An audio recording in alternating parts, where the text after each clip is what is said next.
dad tahriiba ayaa afduubay markab badeeco sida oo ka badbaadinayay xeebaha dalka Liibiya kadibna shaqaalihii ayay ku amreen inay u sii qaadaan dhanka jasiiradda Malta sida ay wararku sheegayaan.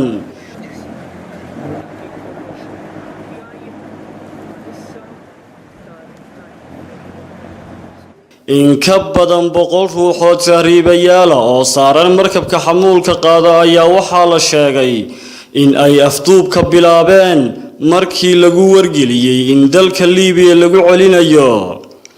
militariga jasiiradda Malta ayaa waxa ay sheegeen in markabkaasi aan loo ogolaan doonin inuu soo galo biyahooda, hase yeeshee wararkii ugu dambeeyay ee haatan soo gaaraya ayaa sheegaya in markabkaasi uu soo gaaray jasiiradda Malta isla markaasna militarigu ay gacanta ku soo dhigeen.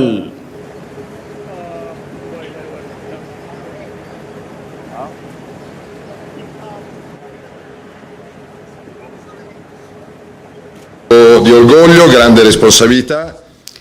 Ra'iisul wasaare ku-xigeenka waddankaasi Talyaaniga Matteo Salvini ayaa isna tahriibayaasha ku tilmaamay burcadbadeed.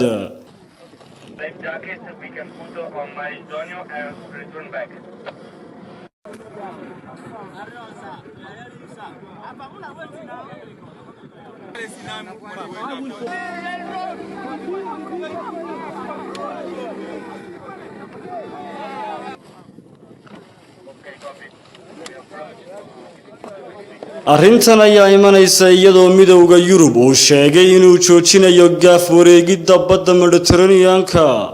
midowga Yurub ayaa sheegay in go'aanka ay ku soo afjarayaan howlgalka lagu magacaabo Operation Sophia bisha September uu ka yimid dhanka Talyaaniga. qorshahaas ayaana la bilaabay 4 sano ka hor si looga hortago dadka wax tahriibiya isla markaana loo badbaadiyo tahriibayaasha kuwaasoo raba inay Yurub ku tagaan doomaha.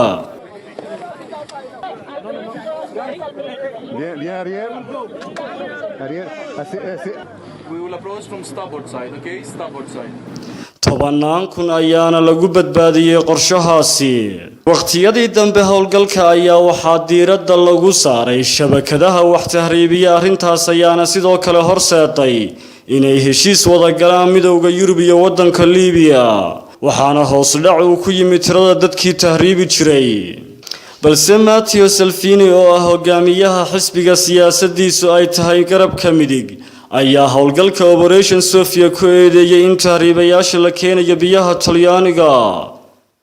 afhayeen u hadlay ciidamada militariga ee jasiiradda Malta ayaa sheegay inaysan miradhal ahayn dadaallo ay ku doonayeen inay kula xiriiraan markii hore kabtanka markabka sida ay ku warantay warbaahinta Malta Today News. mas'uuliyiinta jasiiradda Malta ayaa la socda xaaladda wax kasta oo soo kordhi kara, waanuna isu diyaariyay buu intaasi ku daray afhayeenku. dhanka kale ra'iisul wasaare ku-xigeenka dalka Talyaaniga Matteo Salvini ayaa ciwaankiisa ama bartiisa Facebook ku soo qoray dad go'doonsan maahe waa burcadbadeed, inay adeegsadaan diirad ama weynayso weyn oo keliya ayay Talyaaniga ku arki doonaan. Matteo Salvini ayaa marar badan xudun u noqday muran caalami ah oo ka dhashay maraakiib ay soo galooti saarnaayeen kuwaasi oo uu diiday inay ku soo xirtaan xeebaha waddanka Talyaaniga. Saciid Axmed Tamriise, wararka telefishinka caalamiga ah Star.